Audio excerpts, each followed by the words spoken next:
Hello everyone, good morning. আজকে হচ্ছে আমাদের লাস্ট এক্সাম। তো আমরা এক্সাম দিতে বেরিয়ে পড়েছি। আর এক্সাম দিতে এসে দেখি আজকে সব থেকে বেশি ভিড় হয়েছিল। মানে এই কয়েকদিনে যতটা না ভিড় ছিল তার 3 ডবল লোক আজকে এসেছিল, যেহেতু আজকে সবার এক্সাম ছিল। তো আমরা মাস্টার স্টেশনে নেমে এখন কলেজের দিকে যেতে থাকি। ততক্ষণে তোমরা আমার চ্যানেলটিকে কিন্তু অবশ্যই সাবস্ক্রাইব করে দিও, এরকমই আরো নতুন নতুন মিনি ব্লগ দেখার জন্য।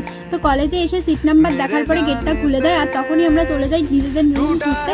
তো আগের দিন যে রুমটা ছিল সেটাই পড়েছি, শুধু আগের দিন থার্ড বেঞ্চ ছিল, আজকে ফার্স্ট বেঞ্চ। তো তারপরে এক্সাম দিয়ে বেরিয়ে আমরা একটু পেট পুজো করতে থাকি। তো আমরা ভেবেছিলাম প্রথমে ডিম টোস্ট খাবো, সেটাও ক্যান্সেল করে দিই। তারপরে ভাবলাম ঘুগনি খাবো, সেটাও ক্যান্সেল করে লাস্টে আমরা বিরিয়ানিতে কনভার্ট হয়ে যাই। তো অনেকটা হেঁটে অনেকটা পথ অতিক্রম করে বিরিয়ানি খেতে চলে আসি, বাট বিরিয়ানিটা খেতে একদমই জঘন্য ছিল।